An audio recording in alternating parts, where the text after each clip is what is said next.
Cette émission vous est présentée par CIH Bank.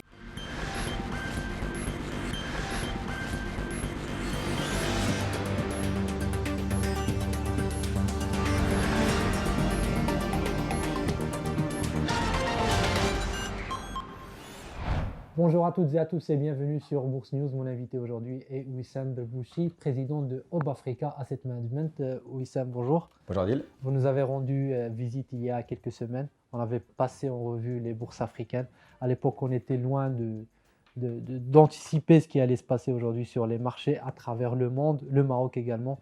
Au moment où nous sommes en train de réaliser cette vidéo, la bourse de Casablanca vient de clôturer sur une baisse qui avoisine les 9%. C'est historique. On va essayer de passer en revue ce qui se passe sur les bourses et particulièrement sur les places africaines, étant donné que c'est votre spécialité, c'est votre univers de placement.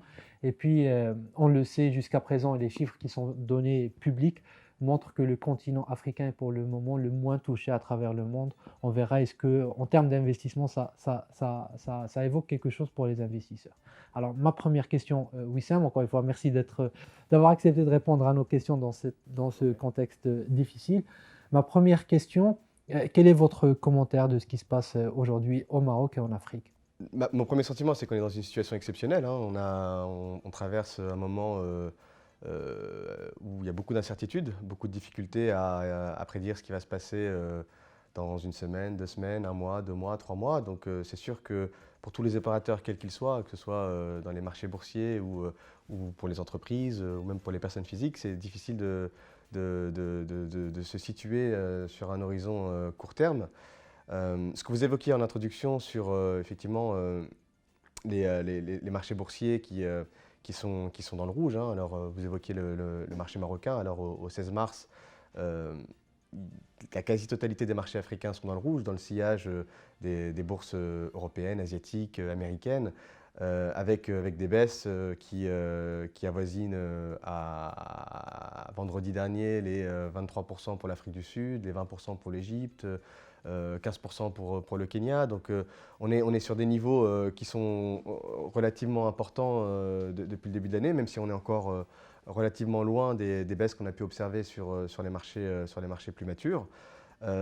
Ces éléments-là, c'est sûr qu'aujourd'hui, ils sont bien évidemment dictés par le coronavirus, mais également par le fait que beaucoup des pays africains et des entreprises en fait, qui opèrent sur le territoire africain sont dépendantes de ce qui se passe en Asie, sont dépendantes de ce qui se passe en Europe et en Amérique. Donc, par ricochet, aujourd'hui, les places africaines déjà sont touchées par ce qui se passe de l'extérieur. Et aujourd'hui, les opérateurs de marché se préparent à affronter dans leur propre marché une situation qui va devenir très compliquée, aussi bien disons pour les entreprises dans leur activité quotidienne, la gestion de leur chaîne de valeur, leurs produits qui vont être importés, qui vont être transformés, qui vont être ensuite vendus, que aussi pour les entreprises elles-mêmes, c'est-à-dire elles vont se retrouver à probablement réduire les coûts. Le fonctionnement en lui-même est compromis. Exactement, pour certaines entreprises.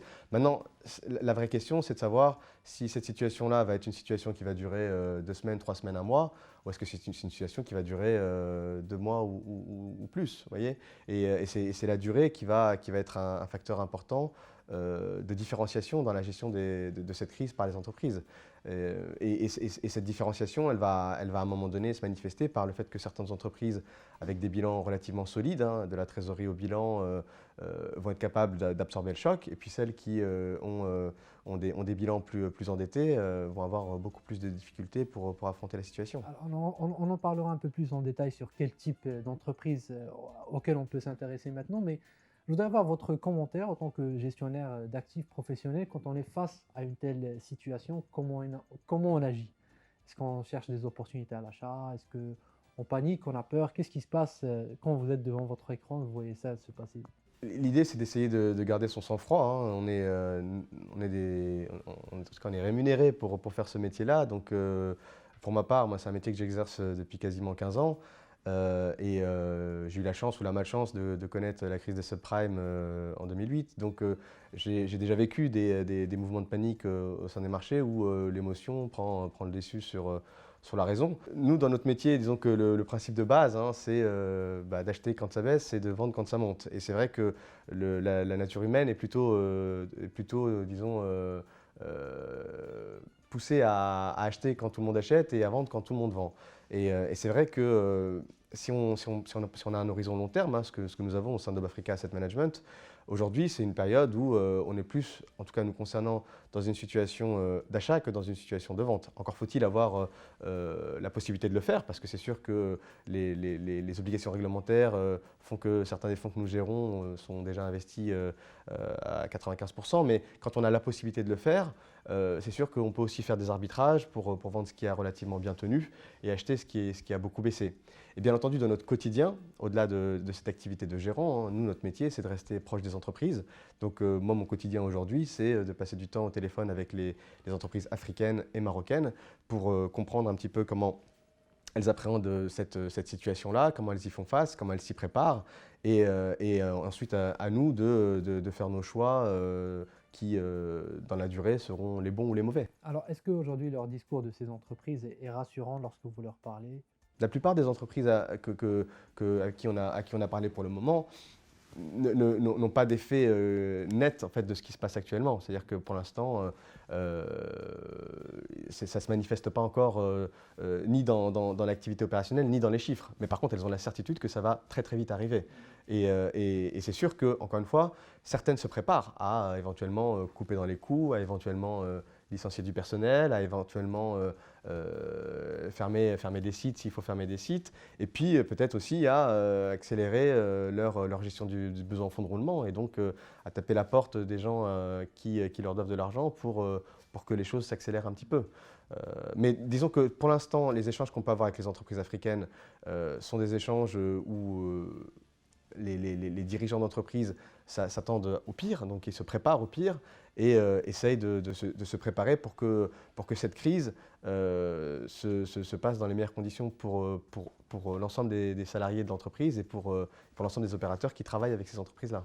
Alors, quelles sont les entreprises qu'on va cibler à l'achat dans ce type de configuration? Quelles sont les entreprises que vous regardez le plus? Tout à l'heure, vous avez parlé des entreprises qui ont un peu plus de trésorerie. Est-ce que vous pouvez nous en dire plus? Oui, alors peut-être en préliminaire, hein, et je répondrai à cette question-là. Si je reprends un peu les marchés africains, c'est sûr qu'aujourd'hui, on est dans une configuration assez particulière. C'est-à-dire que les marchés africains sont des marchés qui sont en taille beaucoup plus petite que les marchés matures, qui sont beaucoup moins liquides que les marchés matures et qui ont des niveaux de valorisation qui sont relativement moins élevés.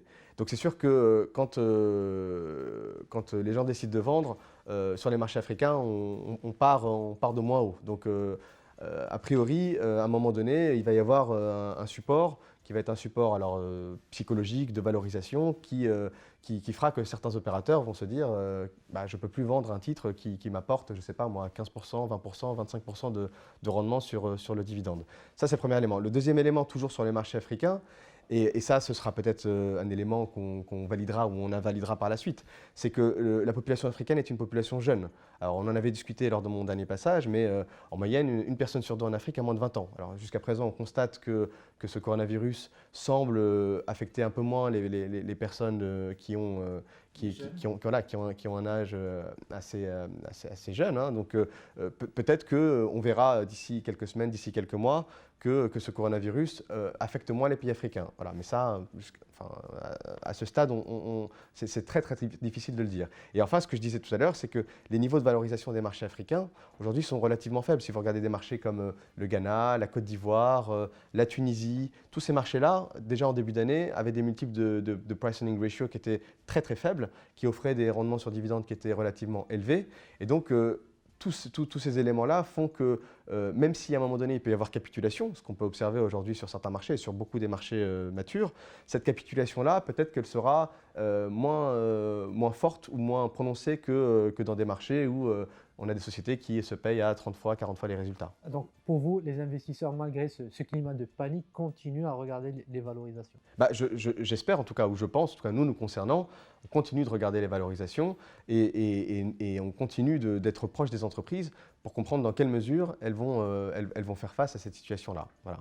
Maintenant, pour répondre à votre question sur les entreprises que nous, on regarde, c'est sûr que dans cet environnement-là, et je vous le disais en introduction, les entreprises qui ont des bilans sains sont des entreprises qui traverseront cette situation bien mieux que les entreprises qui ont des bilans compliqués. Quand je dis compliqué, c'est beaucoup d'intangibles dans le bilan, beaucoup de dettes dans le bilan. Toutes ces entreprises-là qui on va dire, ce qu'on pourrait appeler une marge de sécurité. Vous voyez, toutes ces entreprises-là qui n'ont pas la marge de sécurité vont être des entreprises qui vont être probablement beaucoup plus impactées que celles qui l'ont.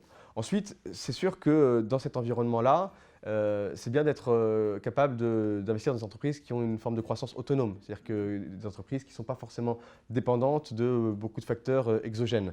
Et généralement, ce sont plutôt les entreprises de consommation discrétionnaire et non discrétionnaire, alors plutôt de la consommation discrétionnaire, hein, mais plutôt des entreprises qui font des denrées alimentaires de base, hein, des pâtes, de l'huile, de l'eau.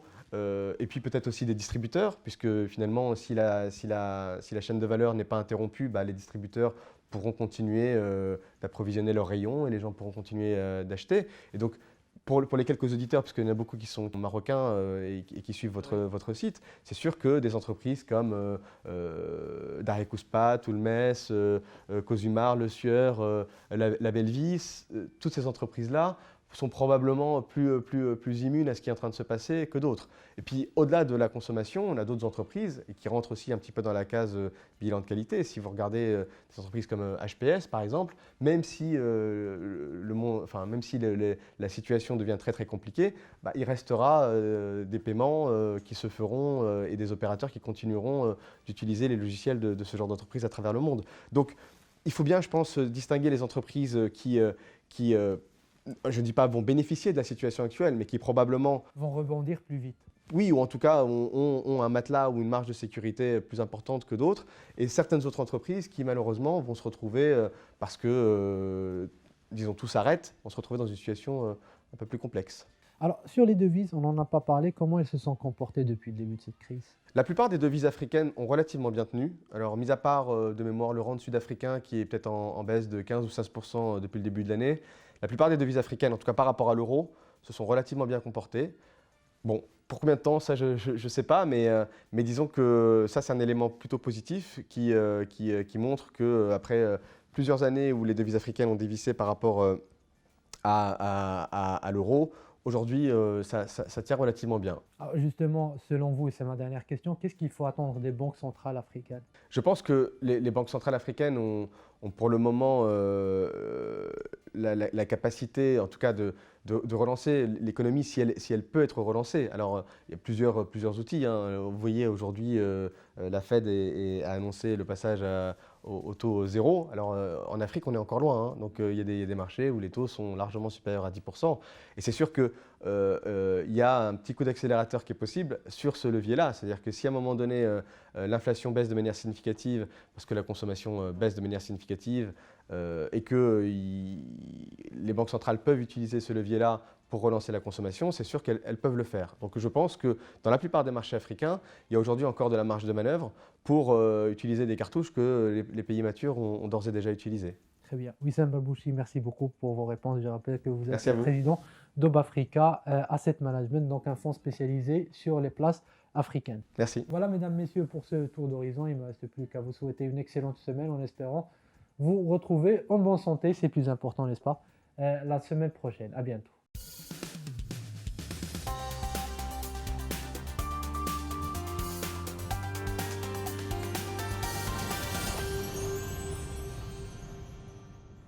Cette émission vous a été présentée par CIH Bank.